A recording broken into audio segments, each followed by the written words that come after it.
Emyrald Sinclaire is an intuitive guide and spiritual mentor who helps women to connect with the true desires of their heart, giving them courage and accountability to follow through and take action on their dreams. Welcome back to the show, Emerald.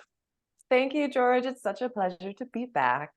Yeah, it's great to see you again. Refresh our memories. Tell us a little bit about your personal lives, more about your work, and why you do what you do. Oh my God, yeah. And now, even 3 years later, we were just talking about the last podcast episode being so long ago. I feel like the depth of my work has deepened and intensified so much throughout the years as far as truly who I am and why I do what I do. And so what really resonates for me today and what I share is that truly at the core of being happy, satisfied, fulfilled in your life, which is what I want for every being, but of course, especially my clients and the women I work with, is the belief in yourself, is that deep well of self-love and self-trust. And the only way you are ever going to be happy and get what you want is if you love yourself and believe in yourself. And that, of course, will spill out into being in a wonderful relationship, having great friendships, being in the job that satisfies you, getting the money that you want, living the life that you want. And so for me as a love coach, it really always comes back to this deep sense of self-love. And so my mission, my passion, why it is that I do what I do is to really help women, and let's say a few men along the way that happen to listen, but to really help women connect into their own deep, unending well of self-love and self-worth. And as a result, of course, they're going to manifest, create whatever it is that they want in their life, but it has to stem from this really deep connection to self. Well, I appreciate that. And that requires work. It sure does. I've been doing this work for 37 years and many lifetimes, let me tell you. And it goes deeper and deeper and deeper. Like I said, who I am today versus who I was 3 years ago is completely different. It's night and day because I continuously peel back these layers, these stories, these lies, these belief systems that say why I need to look a certain way to be worthy, make a certain amount of money to be worthy, be in a certain type of relationship to be worthy. All of these accolades of the physical 3D reality, the consumeristic society, the stories that our parents unknowingly handed to us, fear, doubt, competition, all of that BS that says you need to have, be, or do something to be worthy. And I am here to knock that down and say you are already inherently worthy. And when you connect into that sense of self-worth, of course, everything you desire will show up in your life because you believe you're worthy of it. But it will show up in your life as a reflection of your worth and value rather than this egoic competition based on lack and need and codependency. So lots of really important stuff there. Um, we are all operating in different systems. And you touched on, we were given a lot of our beliefs and these systems from the time we were born and we were kids, and then our lived experiences. What about just the way that society is kind of functioning? What is, I guess, modern American society? How is that helping or hurting us? I'm going to say for the most part, there's a lot of ways that it's hurting us, right? Because it really is driven based on competition. It really is driven based on fear. It really is driven based on media, based on social media. And so the image that's portrayed, and especially as one who's been outside of the US traveling for the last 2.5 years, the image here, the culture here is very much externally sourced. You need to look outside of yourself for the answers. You are not good enough unless you ultimately subscribe to whatever programming is called programming for a reason is projected to you. And so what I am also incredibly passionate about when I say helping women connect back to themselves is finding your answers within, connecting to your intuition. I believe that nobody has the answers except for you. And I have been confidently, courageously living my life, traveling the world based on what feels right and best for me, which is why my life is a reflection of my best life, which is why every day I can wake up happy and filled with gratitude. And let's say most days, right? I'm still a human being. And so this culture does not necessarily promote listen to yourself and find your own answers. If anything, it says, this is the path. Like, how do we homogenize every single human being in order to whatever it is, get the white picket fence, retire at 64, settle down, get married, have the children, rather than let's search inside of ourselves and find out what works for us. And that's different for boys and girls. It's different for everybody, but especially for boys and girls, men and women, like we were talking about before we hit record. There are biological differences between men and women. There are hormonal differences between men and women. And lately, what I've really been digging into and researching and working with my clients is masculine and feminine energy, and how the poles have been flip-flopped after the feminist movement of, well, women can be just like men. And yes, human beings are equal, but energy is different. A woman is born with 10 times more estrogen than a man. A man is born with 10 times more testosterone than a woman. And so if that's the baseline of what their bodies biologically and hormonally need in order to function, then there's certain activities that are going to produce more testosterone, and there's certain activities that are going to produce more estrogen. And what happens when a woman is operating in a, let's say, man's world that's testosterone fueled, her hormones get out of whack. The testosterone goes up, the estrogen goes down. It leads to higher levels of cortisol, stress, disease in women. Whereas for a man, because it increases his testosterone, it actually satisfies him and fulfills him, and it makes him healthier as a man. And so if you look at just the hormonal differences between men and women, women need different activities to increase their estrogen and get back to balance. Men need different activities to increase their testosterone to get back to balance. And that's not to say that women can't play in a man's world and men can't play in a woman's world. It just means understanding the differences and activities that could bring you back to balance to nurture yourself so that you are happy, satisfied, healthy, and fulfilled in your life. So what are some of those activities from a woman's perspective?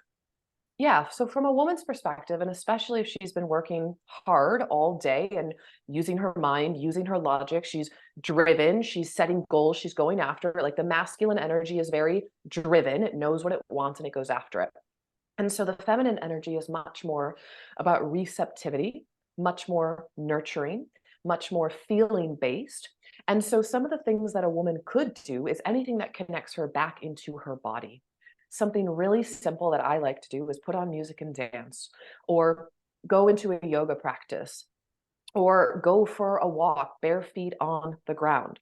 Another thing that a woman could do, and this is really healthy within partners, is if she can talk to her partner about her day, about her feelings, without him answering, without him trying to fix it. That's very much a masculine energy of like, let me solve the problem.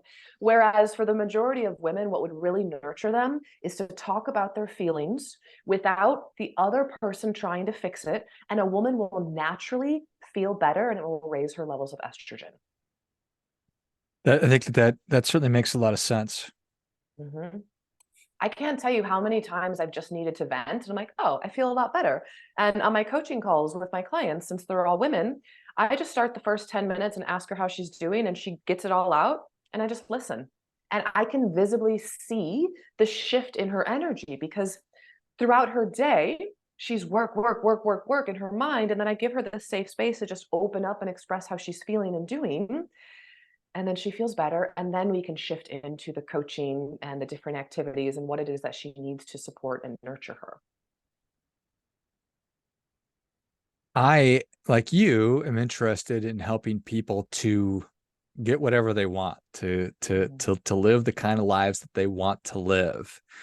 And when you have society saying this is what's valuable, this is what leads to happiness, this is what you should be doing, man, woman, whatever, and a good percentage of the population, that's just it's at odds with who they really are. There's these activities that we just talked about, but is there, I guess I'm interested also in the deeper conversation over how do I have to just make these sacrifices, or how can I show up as that intuitive me in this environment and still be successful? Can I? Unpack that question for me a little bit more. Give me an example. So do I need to compromise who I really am in order to be successful in the current structure, the way that we do things here in the United States? I would say in the current structure, yes and no. And what I mean by that is, on one hand, if you want to play the game that's currently operating, then yes, you would have to sacrifice. And yet, what I could also argue is that the more in tune you are with yourself and follow your internal guidance system, the more you understand that input equals output. So the not necessarily what you're doing, but who you are when you're doing it is also going to affect the output.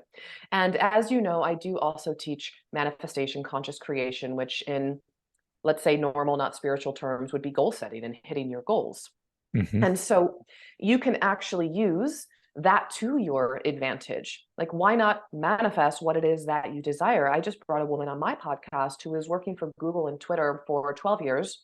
And she was saying that she was hitting her goals top of the leaderboard because she was using visualization, she was using scripting, she was using manifestation tools.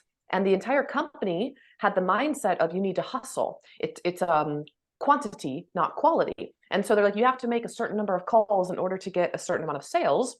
And this woman was blowing them all out of the water because she was focusing much more on energy, focusing much more on being in alignment, listening to her intuition, not just calling the list of people, but intuitively guided.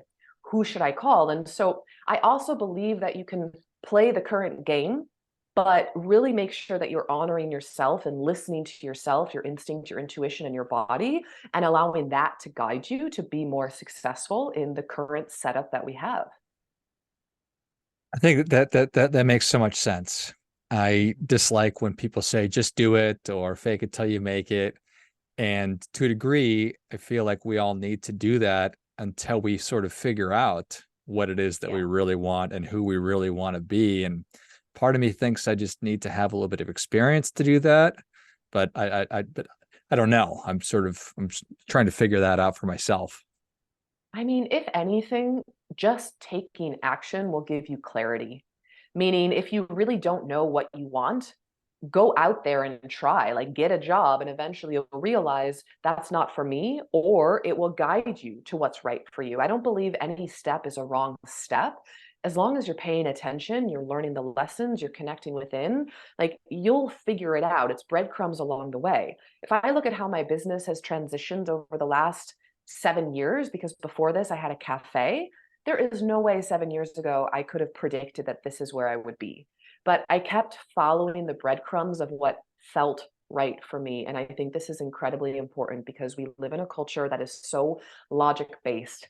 But logic is mind, mind is memory, mind is education, mind is what you've taken on from other people, which means you have to be the one to filter and discern it. Is this right for me? And that is you getting in touch with your intuition, your instinct, your body, which nobody else can do that for you. So the mind, the logic, yes, it's very much important. But the truth is, your mind can talk you in or out of anything. You can go on Google and find the pros and cons of anything, the yes, the no's. The kale causes cancer. Oh, but kale is great for you. And so we can't allow the mind only the rule the show, because you will not be in alignment. You will not be happy. You will not be truly satisfied in your life if you're only listening to your mind. Isn't that the truth? Our ability to rationalize anything is Yeah, amazing, anything. but super dangerous. It's like a superpower and a weapon of mass destruction. Because that could It's keep us stuck or keep us settling for things that we don't want if we're just in our heads, versus like you were talking about, making sure that we're being in our bodies and honoring that. And intuition is separate from my mind. it is separate from your mind. And so this is, if we go back to male, female, masculine, feminine, the feminine energy, which of course we all have masculine and feminine energy inside of us, right? So the feminine energy is much more intuitive. It is in touch with the feelings, it's in touch with your body. So we could say a feminine creature, whether it's a man or a woman, has the advantage because they will be much more in tune with their body. But anybody can cultivate more feminine energy in their body, just like anybody, especially in US society, has learned how to cultivate much more of the masculine energy, which is logic based, which is thought and direction based. And so, what was your original question? I went on a tangent there. No, not at all. That was really great. It's really, I wrote down, is this right for me? And it really does Exactly. come down to I'm in my own head. I'm rationalizing things. I'm explaining everything away because that's the way I've been taught, but I'm missing out on so much. Exactly. And so there's the logical mind, absolutely use that as part of your decision making process. But the two other energetic centers that I teach are connecting to your heart and connecting to your gut. So if you're a woman, your womb space, if you're a man, well, your lower belly, right? And so it can be quite simple. Like you already know how to use your mind to think it through, make the list of pros and cons. Like, does it make sense for me to take this job offering me $250,000 a year? Yes, it does. But does it feel right? Like put your hands on your heart and really ask yourself, does this feel right for me? And then you can also put your hands on your gut, on your belly, and really drop into that part of your body and ask for the wisdom, ask for the message, ask for the guidance. And whenever I teach this to my clients, because they're very masculine directed in the beginning, it's going to take them a while to actually be able to hear. But the reality is, when you start doing this exercise over and over again, you will hear a very distinctive voice of the mind, voice of the heart, and voice of the gut. And the goal is to make a decision when all three are in alignment. But typically, what happens is the mind will say one thing, the heart will say something different, and then usually the gut's in alignment with the heart, not always. But it's been proven that the heart, actually, with its electromagnetic field, it will sense what's going on in the room and then send a message to the brain. So the brain is always one step behind the heart. So at the end of the day, any choice I need to make, I will always take the advice of my heart over my brain. So I should physically put my hand over my heart as I'm thinking about making a decision or Yeah. So actually, so what you would do, you already know how to do it with your brain. You would put your hands on your heart. You would drop into a place of gratitude first, because the heart is your feeling center. So you would place your hands on your heart, drop into a place of gratitude. Who or what are you grateful for? Maybe even just a feeling of gratitude for your heart. Like, thank you for beating in my chest. And I don't even have to do anything. You're keeping me alive. Like, oh my goodness, thank you. And then from there, yeah, you would ask your heart, what should I do about taking this job, for example, and let your heart speak. And like I said before, if you're not used to listening to your heart, listening to your body, you might not hear anything. But I promise you, if you do this exercise every single day, it won't take that long until you will hear the voice of your heart. yeah, yeah. I can see where people would struggle with that. It's like anything. It's like if I Mhm. just picked up a golf club for the first time, I can't expect to be good at it. No. And I mean, it's like if you've never really listened to yourself, if you've always took the advice of other people, if you've always taken the safe route, if your parents' voices are always in your head, then it also is reasonable that it would take a while for you to learn how to trust yourself and listen to yourself as well. And that's a lot of the struggles that come up with my clients, is because they're not used to listening to themselves. I'm like, well, it's going to take some time. You haven't made the relationship with you a priority. What do you expect? Like, give yourself some grace and work on building up a relationship with yourself. That's super powerful. So many other people's voices bouncing around between my ears in my head. I mean, couldn't we argue that 100% of the voices in your head are other people We taken? I could. mean, we could. I mean, it's said that 90% of our thoughts are recycled. And if you really stop and let's say you looked at the tens of thousands of thoughts that went through your brain every day and you asked yourself, where did that come from? I imagine you could trace every single thought back to another person or something outside of you. Particularly these days when we've gotten away from doing the kinds of things that you're describing, of being with myself and asking Mhm. myself, because I'm not putting any original ideas in my head. It's just other crap that other people have put in there. And especially with such a online culture, right? I mean, we lost power the other day. Someone ran into a telephone pole and I was like, awesome, no more work for the day. And I just hung out with me. It was so beautiful. And I spent a lot of time with myself. Don't get me wrong. Like I love me. I love hanging out with me. But it was nice. It felt like how it used to be, maybe in the 80s or the early 90s, where you just hang out with people and you go for a walk and you talk and you converse and you're just with yourself. We need more of that. We need less social media, less television, and more time with ourselves and loved ones. Amen. You know, it's so funny. I was thinking, as you're describing, the power's out. What a blessing. Yeah. Um, you wonder what most of us would do. I wonder what I would do. And I thought, when was the last time I was really alone with my thoughts? Like maybe when I go hiking. But then I realized I've got earphones and I'm listening to a podcast, which means I'm listening to somebody else talk. I'm listening to somebody Yeah. else's thoughts all the time. Yep. And that's why I make it such a priority to have alone time. So I listen to podcasts, I listen to guided meditations, but I make sure every day I have time where I'm just letting my thoughts roll. I have time where I'm meditating, trying to clear my mind. I'm not listening to anything. And I've also made it a priority that most of my hikes are alone and most of my hikes are without earbuds or whatnot. And that's also where I get so much inspiration, so many great ideas. It was said that I think it was Edison who would take naps and fall asleep with a metal ball in his hand. So right before he fell asleep, the ball would drop, and that's where his ideas and inspiration were. Like right when he was dropping it into like gamma theta brainwaves, like that's when you're most open and receptive to your higher self, to inspiration coming in.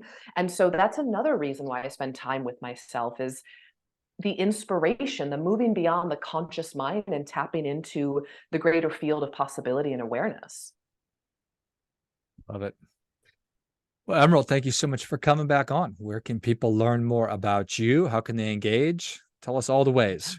Thank you. Thank you. So I have a podcast, Manifest It All. My Instagram, Manifest with Emerald, I'm on there all the time. My website, Emyrald Sinclaire. And if they like to read, my book, Destination Soulmate, on manifesting love. Excellent.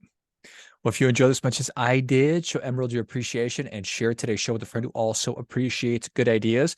Listen to the Manifest It All podcast, wherever you listen to your podcast. Check out emeraldsinclaire.com. It's EMYRALDSINCLAIRE.com. Find her on social media. I'll link all those in the notes of the show. And then check out or pick up a copy of her book, Destination Soulmate, where you buy your books. Thanks again, Emerald. Thank you, George. Until next time, remember, do your part by doing your best.